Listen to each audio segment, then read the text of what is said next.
இருக்கிற தெருநாய் கூட நம்மளை பார்த்தா கத்தும், யார் இது புது ஆள் வந்திருக்காங்க அப்படின்னு.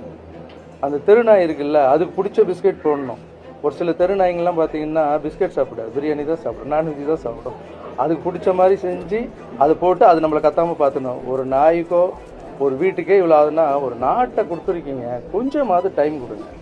ஃபாஸ்ட். நடிகர் ராகவா லாரன்ஸ் அவர்களுக்கு மக்கள் வந்து தெருநாய்க்கு பிஸ்கெட் போட்டால் அடங்கிடுவாங்க, பிரியாணி செஞ்சு கொடுத்தா அடங்கிடுவாங்க அப்படிங்கிற மாதிரி ரொம்ப கொச்சையாக பேசியிருக்கிறாரு.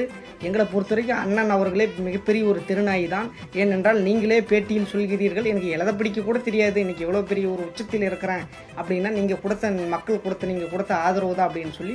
நாங்கள் இன்றைக்கி படித்து முடித்து 2 கோடி இளைஞர்கள், மிகப்பெரிய ஒரு தகுதியுடைய இளைஞர்களே வேலை வெட்டி இல்லாமல் இன்றைக்கி நாங்கள் எல்லாமே தனியார் துறையாக மாறி நாங்கள் மிகப்பெரிய அடிமையாக இருக்கிறோம். நீங்கள் இன்றைக்கி ஒரு படம் நடித்தா அதுக்கு 110 கோடி உங்களுக்கு சம்பளம். இன்றைக்கி நடிகர் விஜய்க்கு அடுத்தது உங்களுக்கு தான் 110 கோடி சம்பளம் அப்படின்னா உங்களுடைய அற்ப சினிமா துறை, உங்களோட நாங்கள் 7 மடங்குன்ற டான்ஸ் எல்லாம் சிறப்பாக ஆடுவோம். ஆமாம், இளைஞர்களை திரை கவர்ச்சியில் மயக்கி சினிமா இந்த நடனம் ஆடி இளைஞர்களை மயக்கி அப்படியே ஒரு அற்பத்தனமான ஒரு ஒரு ஒரு பணம் சம்பாதிக்கிறது மிக மிக ஒரு கேவலமான செயல்னு சொல்லி எங்கள் அப்பா பழனி பாபா அவர்கள் சொல்லியிருக்கிறாரு.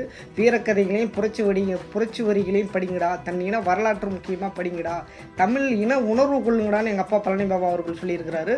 அப்புறம் மறுபடியும் நீங்கள் வந்து மக்கள் வந்து வீதியில் இறங்கி போராடக்கூடிய மக்கள் நீங்கள் வந்து தெருநாய்கள் அப்படி இப்படின்னு சொல்லி எதோ தவறுதலாக பேசுனீங்கன்னா உங்களுடைய வார்த்தைக்கு உங்களுடைய காதுக்கு மிக மிக கடுமையான வார்த்தைகள் வரும். ஆமாம், திருச்சி கிழக்கில் போட்டிடுறேன் வாப்பான்னு சொல்லி கூப்பிடுங்க பண்ணீங்கன்னா பெரிய தியாகியா நீங்கள். மக்களுக்காக நீ என்ன சேவை? உனக்கு ட்ரஸ்ட்டு வெளிநாட்டிலேருந்து ஃபண்டு வருது, நீ இன்றைக்கி ஒரு படம் நீங்கள் 110 நீங்கள் 30 வருஷமாக நீ சினிமா துறையில் இருக்கிற, 27 வருஷமாக சினிமா துறையில் நீ இருக்கிற, உங்களுக்கு எல்லாமே தெரியும். நீ தமிழ்னே இல்லைங்கிற, பேட்டியில் சொல்கிற தமிழ்னே இல்லை அப்படிங்கிற. மகேந்திரனுங்கிற ஒரு தம்பி ஒரு லாரன்ஸ் கொடுத்துருக்குற, அப்படி அவரும் நான் தெலுங்குன்னா அதனால தான் நான் தெலுங்கு சூப்பராக பேசுகிறேன். அப்போ அதாவது இந்த தமிழ்நாட்டில் வந்து தமிழ்நாடு நாதியற்று போயிடுச்சு. இன்றைக்கி விஜயநகர பேரரசு இன்றைக்கி வம்சாவளியினர் வந்து தமிழ்நாடு இன்றைக்கி கேட்க நாதி இல்லாத போயிடுச்சு.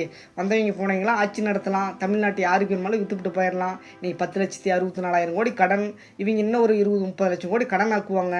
நம்ம அப்பா அவர் மாண்புமிகு சகாயம் மாவட்ட ஆட்சியர் விருப்பு ஓய்வு பெற்ற மாவட்ட ஆட்சியர் அவர்கள் இன்னும் அரசியலுக்கு வரல.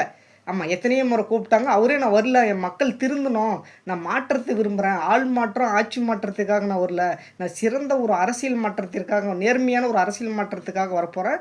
அது மக்கள் இன்னும் கொஞ்சம் நாளைக்கு கொஞ்சம் கடனாகி மக்கள் கொஞ்சம் வேலையில்லா திண்டாட்டம் கொஞ்சம் ஒரு 5 வருஷம் போனால் தான் மக்கள் திருந்த ஆரம்பிப்பாங்க. அப்போ நான் வந்து அரசியலுக்கு ஆதரவு கொடுக்கணும்னு சொல்லியிருக்கிறாரு சகாயமையா. சரிங்களா? நீங்கள் அவ்வளோ பெரிய தியாகியெல்லாம் கிடையாது. மக்களை நீங்கள் வந்து தெருநாய்கள் அப்படி இப்படின்னு விமர்சித்து பேசுனீங்கன்னா உங்களுடைய காதுக்கு மிக மிக கடுமையான விமர்சனம் வரும்.